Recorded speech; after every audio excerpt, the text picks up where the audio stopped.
This bill was written in a tortured way to make sure CBO did not score the mandate as taxes. If CBO scored the mandate as taxes, the bill dies. Okay, so it's written to do that. In terms of risk-rated subsidies, if you had a law which said healthy people are going to pay in, it made explicit that healthy people pay in and sick people get money, it would not have passed. Okay, just like lack of transparency is a huge political advantage. And basically, call it the stupidity of the American voter or whatever. But basically, that was really, really critical to getting the thing to pass. And, it's the second best argument. Look, I wish Mark was right. We can make it all transparent. But I'd rather... We now go to Mr. Gowdy. Professor Gruber, what did you mean when you said they proposed it and that passed because the American people are too stupid to understand the difference? When I said that, I was at an academic conference being glib and, quite frankly, trying to make myself seem smart by insulting others. Are you offering the venue as a defense for saying it or for meaning it?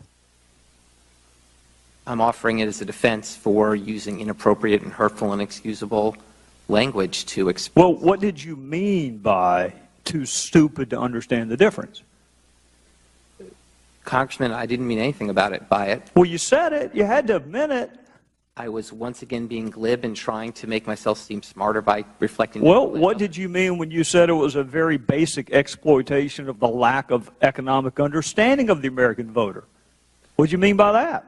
Once again, it's another example of my inexcusable arrogance in trying to insult others to make myself seem smarter. Well, what did you mean when you said the American people don't care about the uninsured?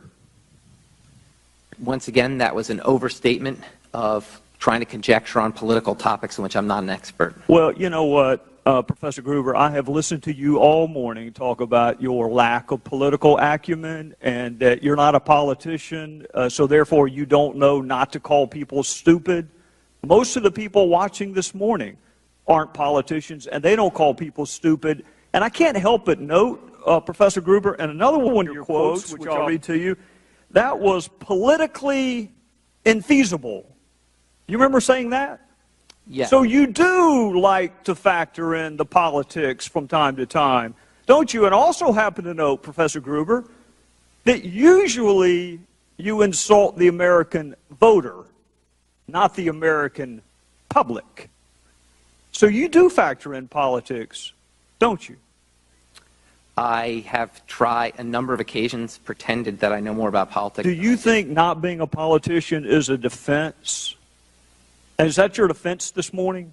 I mean, I know initially you said that you offered these comments at a conference. I think you meant conferences, plural, but you said conference when you went on a very obscure television show and initially apologized for what you said were inappropriate comments. And now today your defense is that you're not a politician.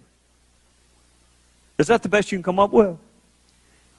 The best I come up with is to really just apologize for an inexcusable. Well, but I want to know, I mean, the pervasiveness of your quotes is so much that it has to be more than that. It has to be more than just an episodic mistake that you made. Well, here, let me keep going. See if this helps you any. What did you mean when you said you wish that you had been able to be transparent, but you'd rather have the law than not? Once again, it was my trying to conjecture about a political process in which I'm not an expert. Well, what did you mean when you said it was written in a tortured way to make sure the CBO didn't score the mandate as a tax? Once again, it was using inappropriate language to try to sound impressive about something to my colleagues. You see a trend developing here, Professor Gruber? I don't understand the question. It's a lot of stupid quotes you've made. That's the trend. A lot of you see them? Inexcusable quotes. Yeah. Right. And again, your defense is that you're not a politician. The lack of transparency is a huge political advantage. Well, what does a non-politician do in talking about political advantages? A non-politician is talking about political advantages to try to make himself seem smarter by conjecturing about something he doesn't really know. So you're a professor at MIT and you're worried about not looking smart enough? Yes. Okay. Well, you succeeded, if that was your goal. Now, I want to ask you, are you sorry, when did you realize that these comments were inappropriate? Because it took you about a year to apologize, so I'm trying to figure out if you realized sooner that they were inappropriate, or was it just the morning before you went on MSNBC that you realized that it was inappropriate? When did you realize that these comments are indefensible and inappropriate? I honestly didn't remember making them. You didn't remember calling your fellow citizens stupid, and you didn't remember saying that you're the only person who cares about the uninsured, that the rest of your fellow citizens don't give a damn about the uninsured? You don't remember saying that? I don't, because they were really glib and thoughtless comments that I made.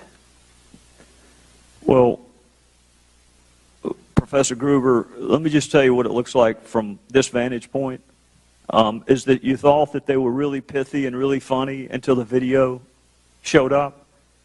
And then even then, it took you a little while to apologize. And what I'm struggling with is whether your apology is because you said it or because you meant it. Which are you apologizing for? Because you said it or because you meant it? I didn't mean it. I'm apologizing. All of these quotes that I just read to you, you didn't mean a single one of them. Not a one. What I've said, Congressman, is that I was using glib, thoughtless, and really inexcusable language. You used them a lot. You used them a lot, Professor Gruber, which tends to undercut the notion that you were sorry for an episodic misstatement. I just read to you about 10. You see why people might possibly think the apology is a little disingenuous? Maybe. I'll yield back, Mr. Chairman. The gentleman yield me just 10 seconds.